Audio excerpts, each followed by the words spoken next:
morning.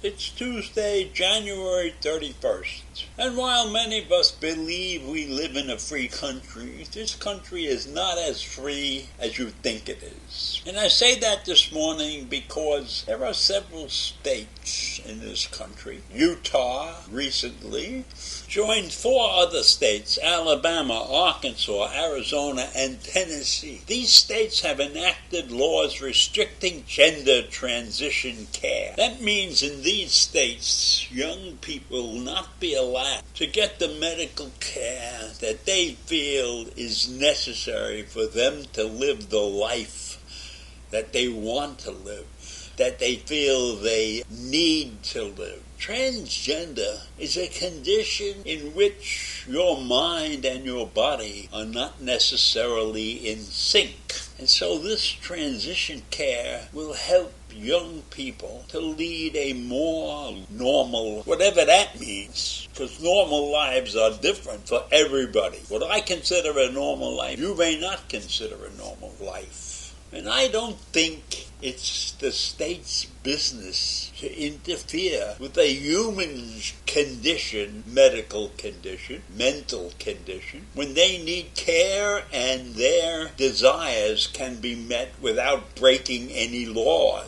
Because medical care is not something that states should interfere with. But obviously in Utah, they didn't appreciate human rights. And so they have created a law that blocks minors from receiving gender transition health care. Now, this is the first such measure in the country this year, and it is expected to be the first of a wave of laws of this type, because there are other state lawmakers that are looking to restrict transgender rights. So this law will prohibit transgender youth in the state from receiving gender-affirming surgery and places an indefinite ban on hormone therapy with some limited exceptions. And Governor Cox, a Republican, said in a statement that banning these treatments was necessary until more research could be done on the long-term effects. But it's none of his business what the long-term effects are. And the medical profession probably knows what the medical effects of these things are. And those medical effects are individual. So there's no long-term effects that's going to affect everybody. Each one of these transgender children has their own problems. And the long-term effects on them will be different than the long-term effects on many other people. Are we saying that we are worried about the long-term effects of our total population? That's a ridiculous statement. Absolutely ridiculous. This is an infringement on our freedoms, on the rights of an individual to take care of themselves, to do what they feel is appropriate for them. And they're going to medical professionals. And we must respect the fact that these medical professionals will not perform any kind of medical care that would injure this person, that would make them susceptible to other evil things that go on in the world. We have to respect the medical community's ability to know what's right as far as the health care of any individual is concerned. And you can go and you can have a medical professional, and you can go and see him and get a second and a third and a fourth opinion before you go and do things.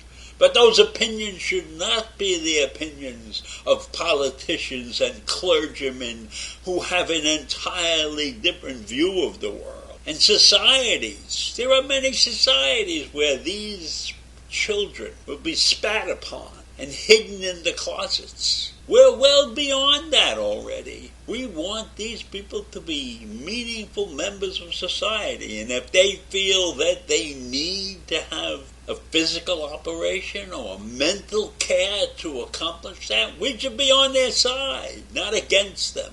We must recognize that these states that are passing laws to stop transgenders from getting the proper treatment are violating those rights, and they will push this community further out of the norm.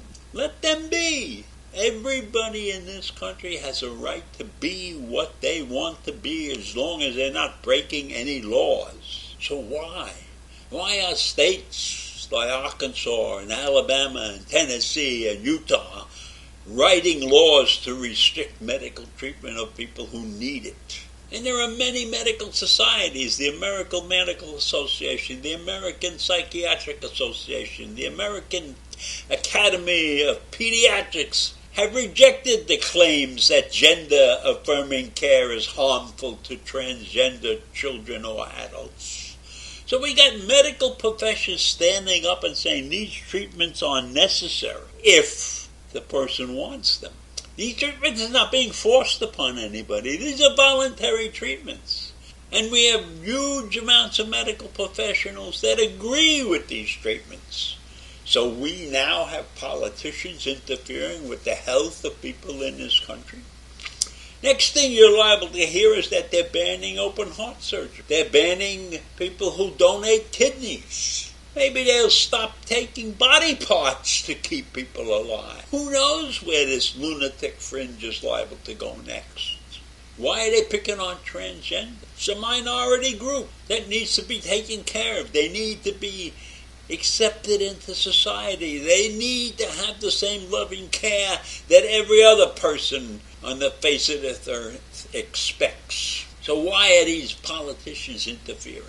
They're interfering on all the wrong basis, on all the wrong reasons, claiming they don't know what's liable to happen to these children. Well, I'll tell you what I think will happen. They will lead a much more normal life. They will lead a happier life. This is a weight that is taken off of them when they can achieve the sexuality that they believe they're entitled to. So why would anybody screw around with a person's opinion of themselves? A person who is willing to go through these treatments in order to have a normal life for themselves. Not your view of the normal life, but their view of what a normal life is.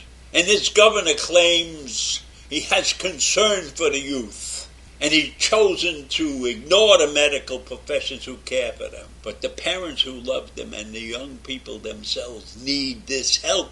And this stupid governor and the other stupid governors of those other states are interfering in that. So I leave you with that this morning. Another reason why this country doesn't know which way to go.